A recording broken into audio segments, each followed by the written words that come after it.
common discourse on the internet these days about how video game characters are quote unquote ugly, that video game devs are trying to capture a modern audience and by extension forcing a narrative.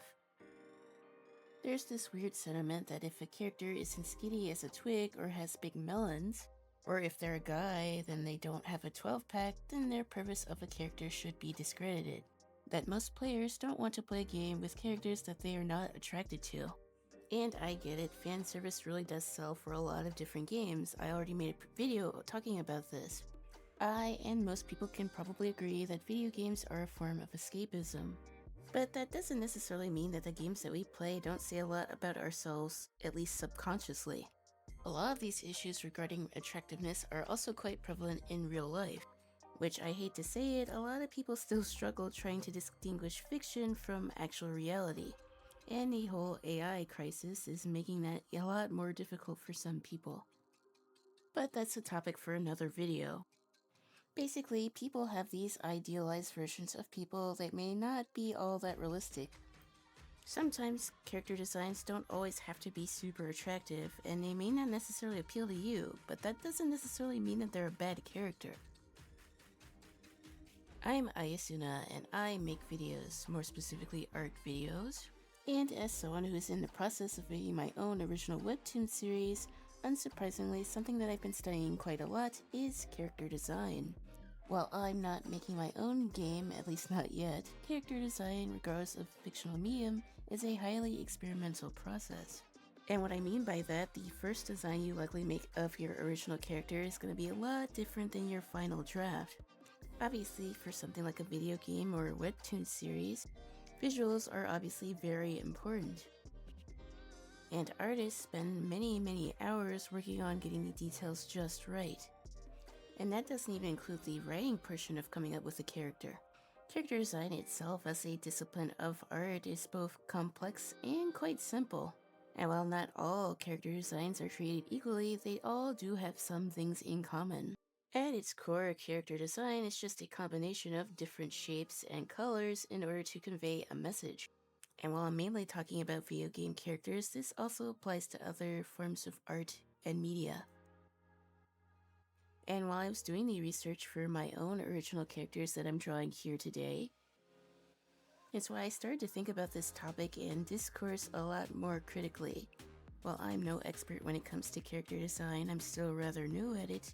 I have quite a few original characters, and I've watched and seen quite a lot of art.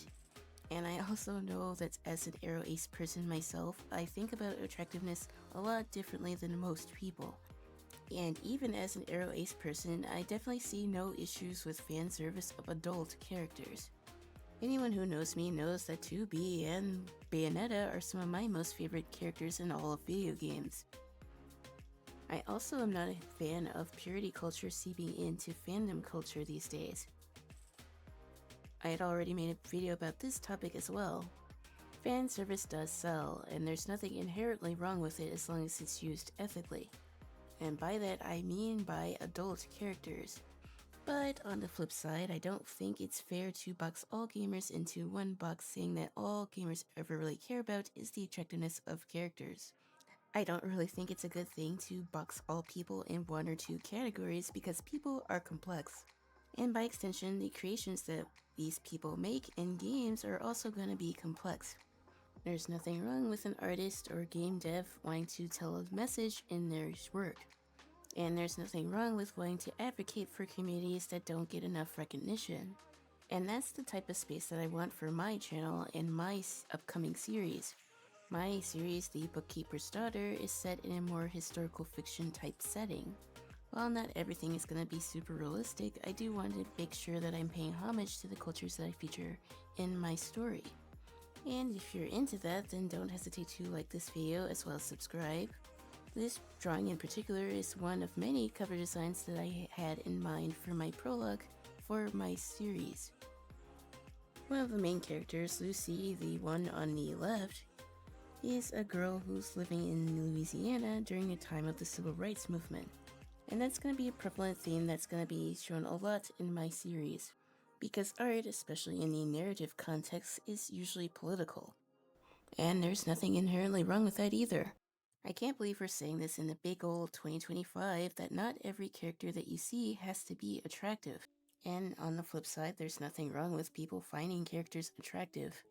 I just hate this notion that there has to be an either or when it comes to character design and story development.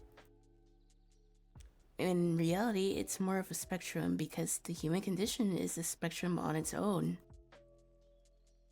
It's unfair to generalize any particular one group just because of something you may have heard.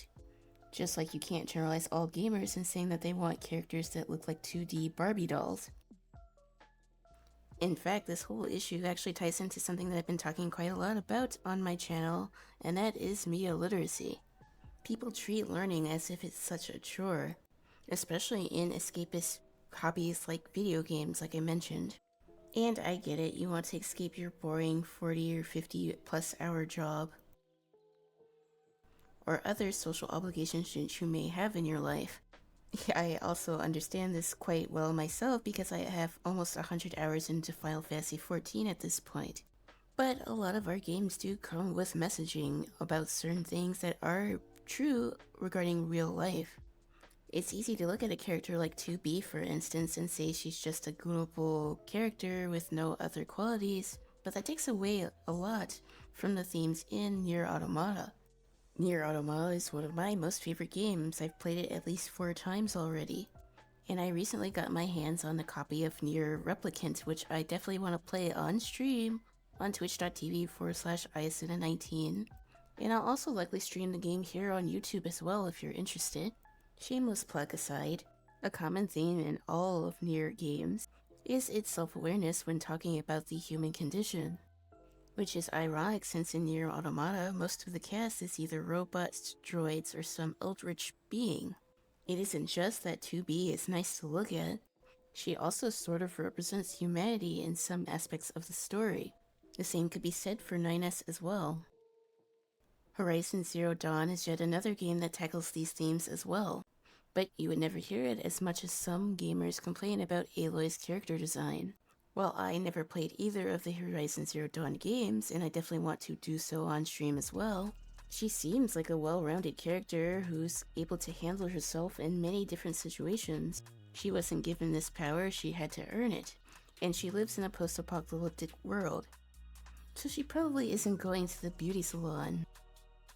I think moral of the story here is that I can go on and on about my favorite video game franchises and the messages that they each have, but sometimes it does require to go beyond the visuals of said characters. Just because someone doesn't appeal to you doesn't mean that they don't have a story that's worth telling. And that can also apply to real life as well. Well, I obviously am in the process of making my own series, as I talked about previously. I want them to feel like real people, even though the setting isn't exactly real. We're taught as children not to judge a book by its cover.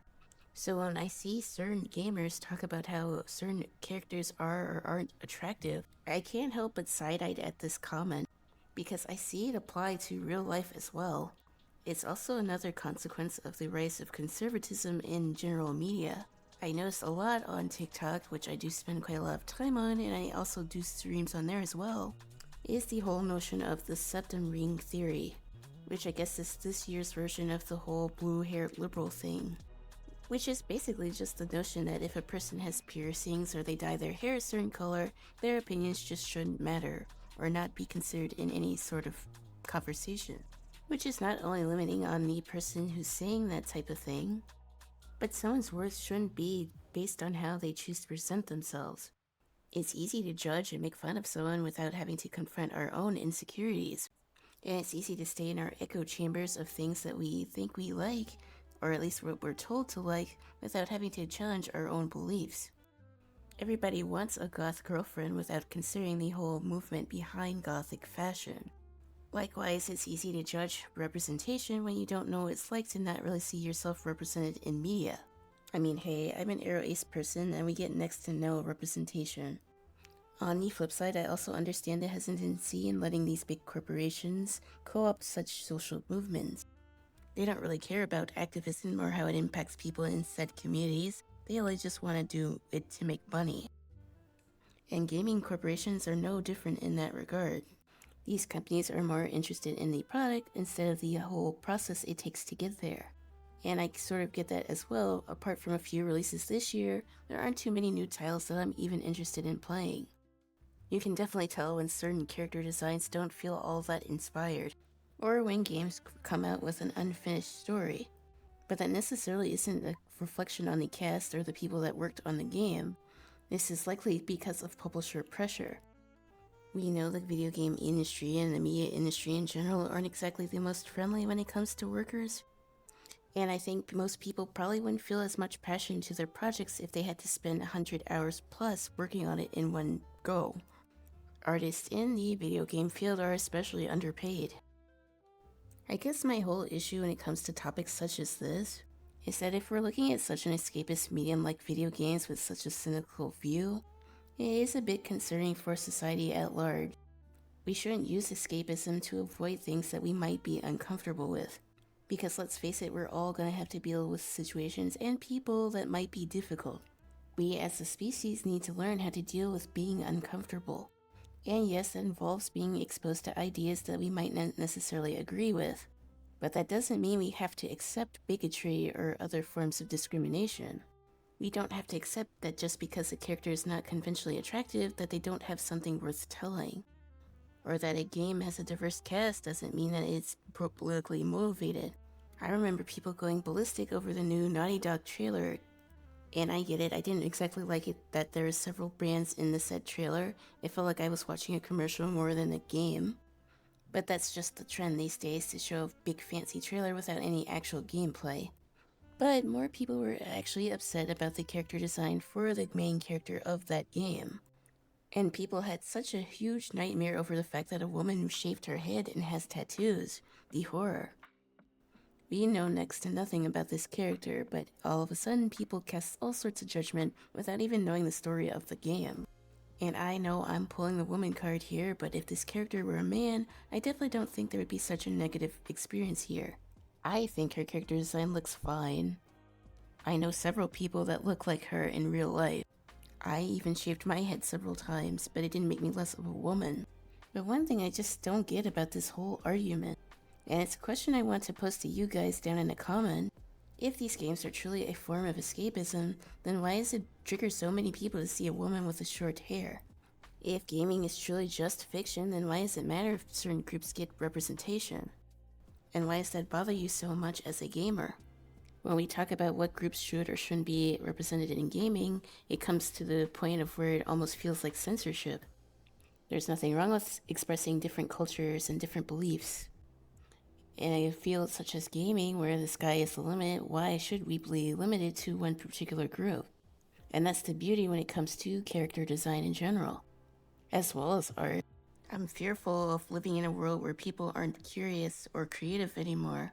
In a world where people feel like they can't express themselves, I think that's a great harm to society as a whole. And I know I talk about this topic quite a lot on this channel, but as an artist and someone working on their own series, media literacy is quite important to me. We should advocate for more diversity in media, but we shouldn't allow big corporations to dictate what we can and can't talk about. I don't like it when big corporations sanitize people's cultures for profit, and I can understand why some people might be fed up with that in gaming and in other forms of media as well. But that doesn't mean that every game or show with a diverse cast automatically means that it's bad. That's what I want to work on in my own series as I'm developing my characters for my stories and seeing how I want them to interact. Because no one group of people is any sort of monolith, and that's what makes me drawn towards character design to begin with. I think my channel will probably take more of a narrative turn when I talk about my series, among other things that interest me. While art is no substitute for therapy, seeing and feeling a character that you can relate to definitely does help when it's hard, and I can definitely understand that too. I didn't mean for this video to be so rambly, but I guess it just sort of turned into that because it's been something that's on my mind for quite a while now, and I actually got around to making a video about it. I think the point that I'm trying to make is that humanity itself isn't always perfect. We definitely have quite a lot of flaws. We each do, and that's what makes us human. If we expect all character designs to be like that, then no wonder people think the way that they do. Not every female character has to be hypersexualized, and not every female character that is inherently bad either. I think understanding nuance is definitely quite important when talking about topics such as this, because whether we like it or not, video games are another form of social commentary. And for many years, women have a certain expectation as to what they should be looking like. There's nothing wrong with having more feminine characters in video games, just like there's nothing wrong with having tomboys in video games. There's no wrong way with being a woman, and womanhood means different things to different women. To say that all women or all gamers fit into a certain category is not fair. A lot of games and movies and other forms of media still deal with the ever-present problem of misogyny. So taking a step back and understanding female characters in that context is also quite important. That's also why I decided to have 2 female main characters in my particular series, but I'll likely make another video talking about both of them in depth. So if you're into that, then don't hesitate to like this video as well as subscribe. But that's pretty much all I wanted to talk about in this video. Like I said, since I'm designing quite a lot of things for my own characters, it made me think about character design in a different way, as well as how it's, I guess, being digested in a wider audience. Also, I do apologize for the infrequent video uploads. I've been streaming a lot more on Twitch, YouTube, and TikTok, so I haven't had as much time to work on videos. But I wanted to be thankful for all those who have been supporting me thus far, and I do want to continue making content, so yeah, please bear with me. I'm still trying to find a groove in how I go about doing this type of stuff, but it's been a lot of fun and I want to keep doing it, so no regrets. But until then, I'll see you in the next video, live stream, or wherever. Peace.